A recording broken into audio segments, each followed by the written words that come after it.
अपरा एकादशी एकादशी की वह कथा जिससे सुनने मात्र से कट जाते हैं पाप। भगवान श्री कृष्ण ने लोकहित में बताया था महत्व। ज्येष्ठ कृष्ण एकादशी यानी अपरा एकादशी की महिमा भगवान श्री कृष्ण ने युधिष्ठिर को बताई थी।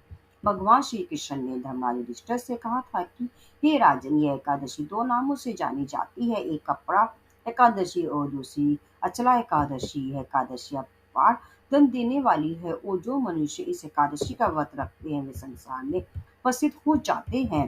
भगवान श्री कृष्ण के अनुसार अपरा एकादशी के दिन भगवान त्रिविक्रम की पूजा की जाती है। इस व्रत के प्रभाव से भ्रा हत्या, भूल, भूतयोनि, दूसरों की निंदा के पाप दूर हो जाते हैं। इस व्रत के प्रभाव से पर स्त्री गमन, झूठी गवाही, झूठ बोलना, झूठे शास्त्र पढ़ना, झूठ ज्योतिष पढ़ना, झूठा वैद बनना जैसे पाप कट जाते हैं।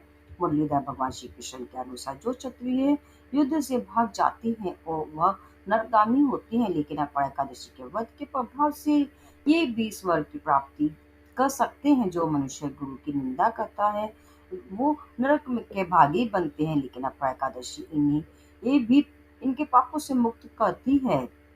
अपरा एकादशी व्रत का महत्व भगवान श्री कृष्ण ने बताया कि जो फल कार्तिक पूर्णिमा पर त्रिपुष्कर में स्नान करने या गंगा तट पर पितरों का पिंड दान करने से प्राप्त होता है, वही फल अपरा एकादशी का व्रत करने से प्राप्त होता है। मकर के सूर्य में प्रयागराज में के स्नान से, शिवरात्रि का व्रत करने से, सिंह राशि के बृहस्पति में गोमती नदी के स्नान करने से, कुंभ में केदारनाथ के दर्शन या बद्रीनाथ के दर्शन, सूर्य ग्रहण के में कुरुक्षेत्र में स्नान से, स्वर्ण दान करने से या अर्ध गोदान से जो फल मिलता है वही फल एकादशी व्रत से मिलता है।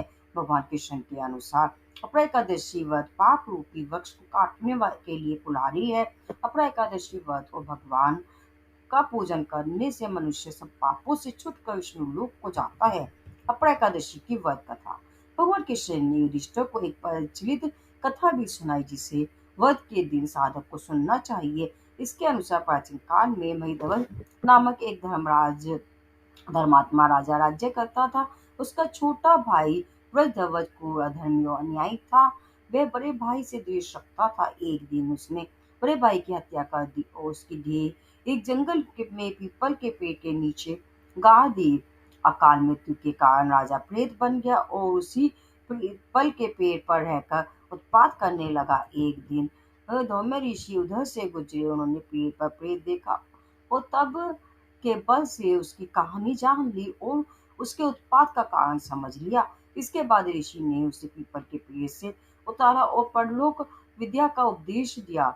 इसके अलावा ऋषि ने स्वयं ही राजा की प्रेत योनि से मुक्ति के लिए चला एकादशी का व्रत किया और उसे अगति से छुड़ाने के लिए व्रत के पुण्य फल को प्रेत बने राजा को अर्पित कर दिया। इस पुण्य के प्रभाव से राजा प्रेत योनि से मुक्त हो गया और ऋषि को धन्यवाद देता हुआ दिव्य देह धारण कर पुष्पक विमान से स्वर्ग चला गया। भगवान श्री कृष्ण ने युधिष्ठिर से कहा कि हे राजन, यह कथा मैंने लोकहित के लिए कही है। इसे पढ़ने और सुनने से मनुष्य के सभी पापों से मुक्त हो जाता है।